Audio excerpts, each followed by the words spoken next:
quickly the commonality of testing procedures with the new A350. What areas are you sharing from this airframe to the A350? What are you using to? We share our experience on composite materials, of course. You should note that in A380 here, there's a quarter of structure built in composite. And very loaded parts like wing center box, like ribs in the wing, tail cone, and traditional things. Well, floor booms here on upper deck, they are made from composites. So we use this experience. On MSN1, what a flight test airplane, A380, we will test A350 engine in next future. So there's different systems we test. Okay.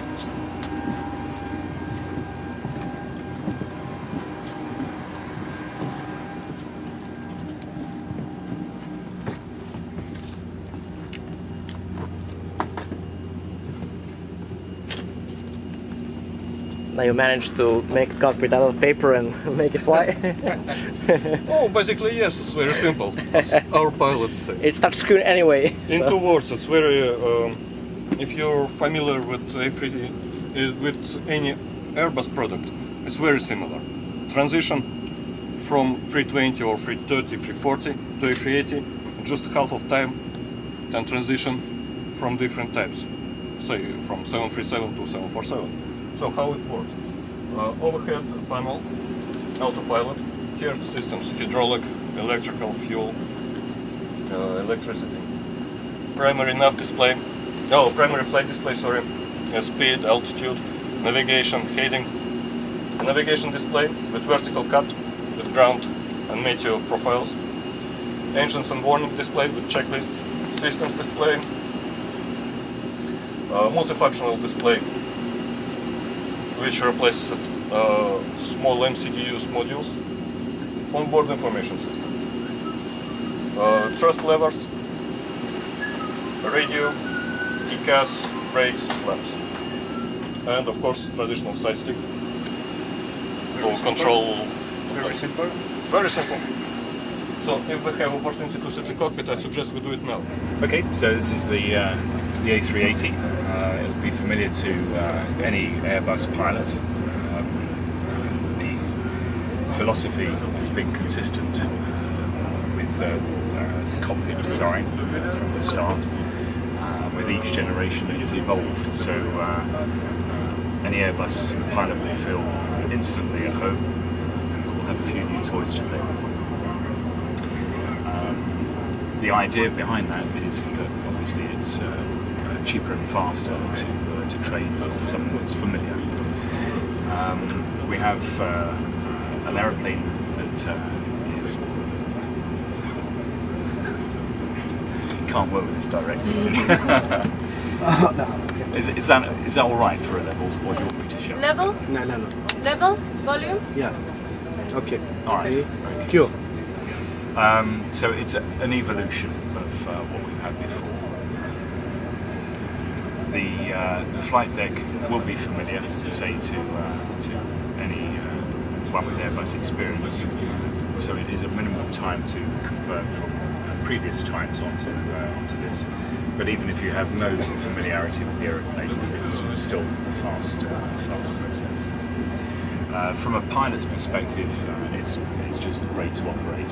It's the thing that personally I find amazing is that it flies just like our small aeroplanes. You know, in the air, it handles just like a small aeroplane part next door. Can you just explain for people who've never heard of the term fly-by-wire? Well, traditionally, when aircraft were developed, the controls were connected. Control services were connected directly to the pilots in.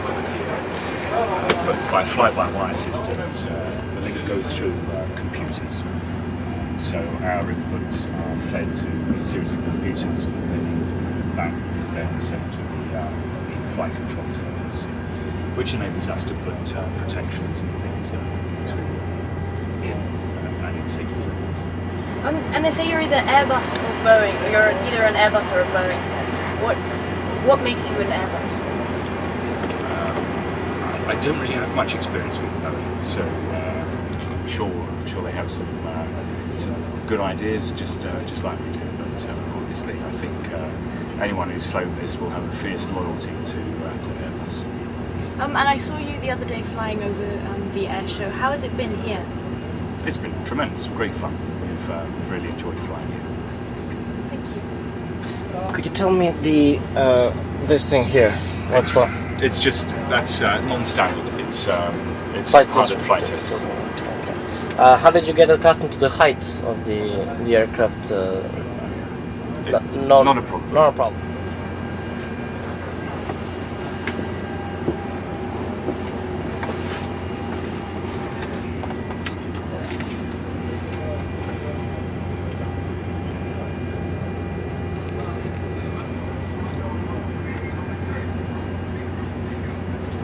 Can we get the OIS working rather than the Windows crash screen? I don't know who's started booting that up. It wasn't me, so I don't know what they've been doing. But we'll have a chat with whoever's doing it. All right, because this shows all the airport navigation and everything. It should do. That's really interesting. It should do. Can we get that on this display? Or that's this one? That's not. That's what you see there. Yeah. Can we zoom out onto show a bit of Dubai where we are and then? It depends what's up and running. Let's have a look and see. Yeah, that's cool. Just want to zoom in exactly where we are. It knows where we are. Exactly. And then the display. Can you zoom in and out so you can have a look?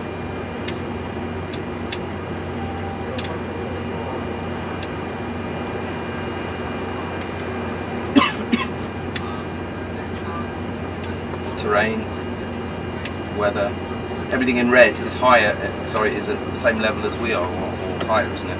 So you want to fly above it if you're flying. And what about this one where you can flick through the engines, the APU, the air conditioning?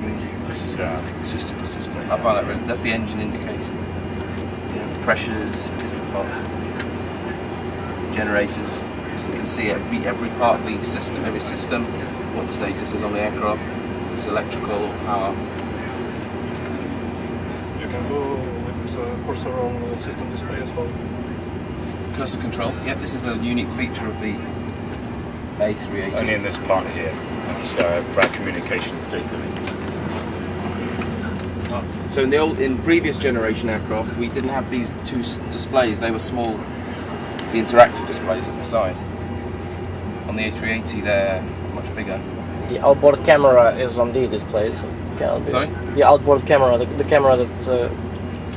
Yeah, you can see. yeah. This tells the pilot exactly where he is in relation to the where the wheels are as well. You can look at them when you're landing. We don't look at this when we're landing. We look at this on the ground because the wheels are a long way behind us, and this just helps us follow the taxiway. So actually, although it's a very big aeroplane, manoeuvring on the ground is very easy and straightforward. We don't require any more space than a similar sized aeroplane. By the way, you remarked whether that was Windows or not. It is a laptop. It's basically a PC. It's not part of the aircraft. It's not like a certified. It's just like It is a separate computer. It replaces paper documentation. So are you charts completely and paperless or in your cockpit, or Sorry? are you paperless in the cockpit? Navigation charts, approach charts, whatever. I think it depends on the airline, what the customer airline, what they choose to have and how they have to support. But we obviously have the capability of operating in a paperless fashion. Okay. Thank you very much. All right. No problem. Thank you very much. Sorry it's so hot on here. They won't let us.